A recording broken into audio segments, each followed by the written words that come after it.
ناظرین، آج justice news میں ہمارے مہمان ہیں اختر علی صاحب. یہ ہمارے روئے رواں ہیں سرگودا پارک کے اور سب کچھ یہی ہیں. تو ان کو آج ہم نے دعوت دی ہے اپنے خیالات کا اظہار کرنے کے لیے. آپ کو خوش آمدید کہتے ہیں جی اپنے پروگرام میں. تو سب سے پہلے تو یہ بتائیے کہ آج کل لاک ڈاؤن کی وجہ سے کچہری کا کام ٹھپ ہوا ہے، جس کی وجہ سے وہ ہوٹل، اسٹامپ فروش، فوٹو اسٹیٹ والے، وسیقہ نویس، ٹائپنگ، کمپیوٹر وغیرہ کا کام جو کرتے ہیں وہ روزمرہ کا ان کی روزانہ کی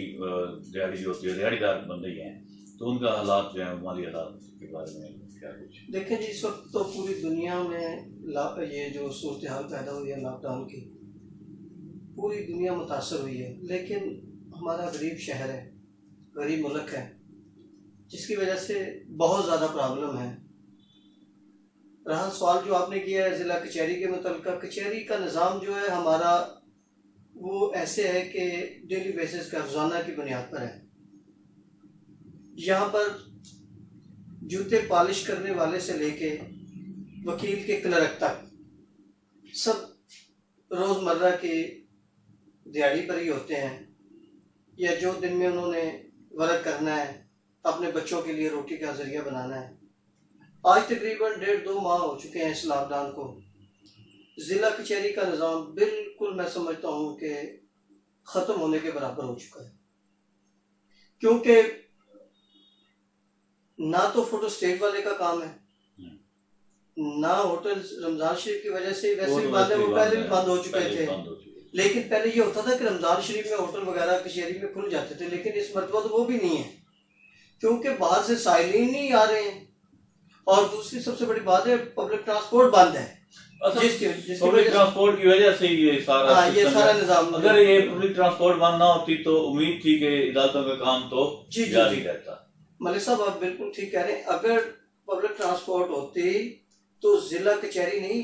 کئی علاقوں کے کئی شہروں میں یہ نظام بحال ہو سکتا تھا، لیکن پبلک ٹرانسپورٹ سے باہر سے بندہ نہیں آ رہا ہے. اچھا، اسی کے ساتھ ساتھ وہ جو ہمارے کلرک حضرات ہیں وکلا کے ساتھ جو ہوتے ہیں وہ بھی مالی حالات ان کے بھی بہت زیادہ خراب ہیں. وہ تو بیچارے پہلے روٹین میں ہی ان کے حالات اس طرح خراب تھے اور مزید اب لاک ڈاؤن. ملک صاحب میں اس میں یہ کہوں گا آپ کو کہ دیکھیں ہمارے سرگودا میں غریب شہر ہے، اور سب سے بڑی بات یہ ہے کہ جو وکلا کے کلرک ہیں ان کا دار و مدار پبلک پر ہے. اگر پبلک ضلع کچہری میں آتی ہے تو ان کا نظام چلے گا. جب سائل وکیل کے پاس نہیں آئے گا تو کلرک کہاں سے کمائے گا اور کہاں سے کھائے گا. دوسری بات میں اور کرنا چاہوں گا اس کے اندر، میں چاہتا ہوں کہ پنجاب بار کونسل یا وزیر اعلیٰ پنجاب وہ کلرکوں کے لیے اور ضلع کچہری سے منسلک لوگ جو ہیں، دیکھیں آج میں نے وہ ٹی وی پہ دیکھا ہے کہ انہوں نے ادبی لوگوں کے لیے ایک پیکج کا اعلان کیا ہے. کتنی بدقسمتی ہے کہ آج ہمارے کلرکس، فوٹو اسٹیٹ والے، اسٹامپ فروش جو کچہری کے ہیں لوگ، وہ آج بے روزگار ہیں، کوئی پرسان حال نہیں ہے. اور بلکہ پچھلے دنوں جو میں خود مطلب اس کو ضلع انتظامیہ کے بھی کہتا رہا اور پی ٹی آئی کے جو ہے لوکل ہمارے جو ہے لیڈران ہیں ان کو بھی کافی خطوط وغیرہ بھی لکھے، ان کو لیٹر جاری کیے اور وہ فون پہ بھی بات کی. تو ہمارے ضلع کچہری سرگودا کے ڈسٹرکٹ بار ایسوسیشن کے جو 10-12 ملازمین ہیں ان کو راشن دینے کے لیے ان سے متعدد بار ریکویسٹ کی، بہت زیادہ منتیں تک کی ان کی، لیکن انہوں نے ادھر کوئی توجہ نہیں اپنا کی. اس سلسلے میں کیا کہتے ہیں؟ میں اس میں یہ کہوں گا کہ بدقسمتی سے ہمارے ملک کے اندر یہ ہماری بدقسمتی ہے، نون لیگ ہو یا پیپلز پارٹی ہو یا یہ پی ٹی آئی ہو، یہ فوٹو سیکشن زیادہ ہے. ایک گٹو 50 تصویریں. آج آپ دیکھ لیں یہ سینٹروں میں جہاں پیسے مل رہے ہیں وہاں یہ سب لوگ جاتے ہیں، تصویریں کھنچواتے ہیں، آ جاتے ہیں. کیا ہے یہ؟ سپریم کورٹ کے جسٹس اپنے گلزارے صاحب نے، چیف جسٹس صاحب نے جو ریمارکس دیے ہیں کہ ایک گٹو دینا ہوتا ہے 10 تصویریں کھنچوانے والے ہوتے ہیں. کیا خدمت کر رہے ہیں یہ اس ملک کی؟ انہوں نے ملک کا بیڑا غرق کر دیا ہے، پوری قوم انہوں نے مانگنے پر لگا دی ہے. بس وہ تو جو دنیا جس طرح پوری دنیا جو ہے. اب آپ نے جو دوسرا سوال کیا ہے راشن کے متعلق، اب راشن کی بات یہ ہے، مجھے یہ بتائیں، تقریباً میرا ایک اندازہ ہے کہ ضلع کچہری کے اندر جو کلرکوں کی تعداد ہے وہ 25 سے 3,000 کے قریب ہوگی، شاید اس سے زیادہ ہو۔ اسی طرح جو لوگ یہاں پہ کام کرتے ہیں جن میں اسٹامپ فروش ہیں، وسیقہ نویس ہیں، جن میں فوٹو اسٹیٹ والے ہیں، ہوٹلوں پہ ہیں جو ٹیپنگ کرتے ہیں، جو فارموں والے باہر بیٹھے ہیں جو صبح سے آتے ہیں شام تک اپنے بچوں کے رزق کے لیے آتے ہیں، کوئی ڈومیسائل کے فارم پور کرتا ہے، کوئی بجلی کی فائلیں مکمل کرتا ہے، یہ بالکل فارغ ہیں، کوئی چیز گورنمنٹ کی طرف سے انہیں نہیں مل رہی ہے اور نہ تو کوئی ان سے ملنے کی۔ اب حالانکہ چاہیے تو یہ تھا کہ جب حکومت نے کہا تھا کہ ڈیلی ویجز والے، روزانہ کمانے والے، دیہڑی دار، مزدور، غریب طبقہ، پسا ہوا طبقہ جو ہے اس کو حکومت سپورٹ کرے گی، اور اس سے بڑا پسا ہوا طبقہ یہ جو سامنے سرٹیفائیڈ ہے، بالکل تصدیق شدہ ہے، تو ان لوگوں کو جب کوئی چیز نہیں ملی، کوئی اس کی تصدیق کروانے کی یا کرنے کی انہیں کیا ضرورت تھی؟ بہرحال جو بھی ہے، اب عدالتوں کی طرف تھوڑا سا آتے ہیں کہ یہ فیملی کیسز جو ہوتے ہیں ہمارے یہاں پہ، اس میں جو وہ خواتین جنہوں نے یا اپنے خاوند سے طلاق لے لی ہے یا ان کے کیسز وغیرہ چل رہے ہیں، وہ اپنے ماہانہ اخراجات جو ہے وہ وصول کرتی تھی بذریعہ عدالت، تو وہ کیسز سارے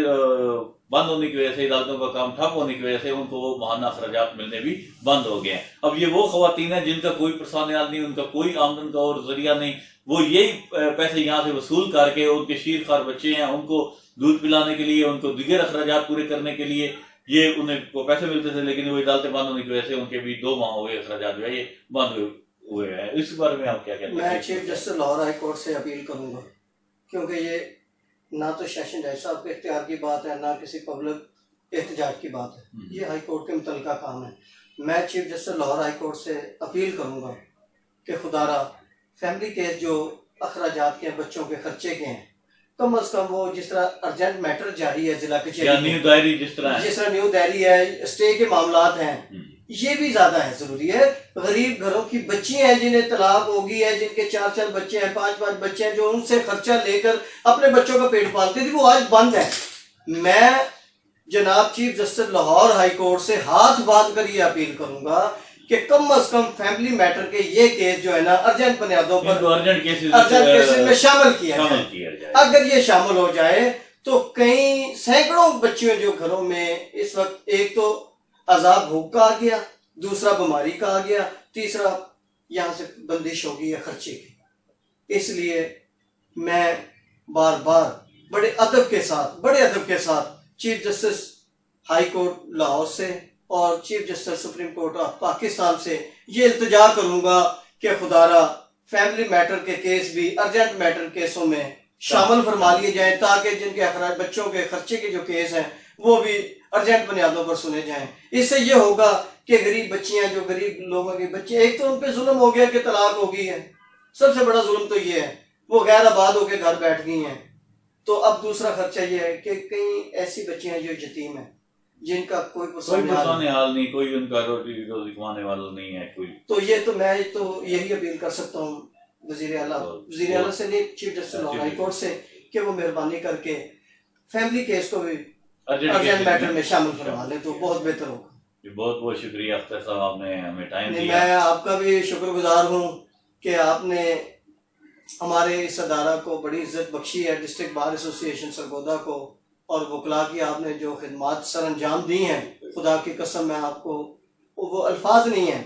آپ سرگودا بار کے لیے جو کام کر رہے ہیں وہ قابل تعریف ہے، جس کے لیے میں بار انتظامیہ کی طرف سے آپ کا بے حد شکر گزار ہوں، اور امید رکھتا ہوں کہ آپ وکلا کی اور کلرکوں کی اور ضلع کچہری میں رہنے والے لوگوں کی اسی طرح خدمت کرتے رہیں اور ان کے مسائل جو ہے اجاگر کرتے رہیں گے، تاکہ ان کے مسائل جو ہے وہ یہ حق کی آواز ہے، جی بالکل حق کی آواز ہے، اور دوسرا یہ ہے کہ جب تک وہ مسائل جو سامنے نہ لائے جائیں اس وقت تک اس کا حل نہیں نکل سکتا، تو اس کے لیے انشاءاللہ آپ سے مزید بات چلتی رہے گی، اور جو بھی ایشو آتے رہیں گے کچہری کے حوالے سے، کوئی عدالتوں کے حوالے سے، جو بات ہوئی وہ انشاءاللہ آپ کو میں حاضر ہوں، میری خدمات انشاءاللہ۔ بہت شکریہ جی ناظرین، آج کا پروگرام یہی ختم کرتے ہیں، انشاءاللہ پھر حاضر ہوں گے۔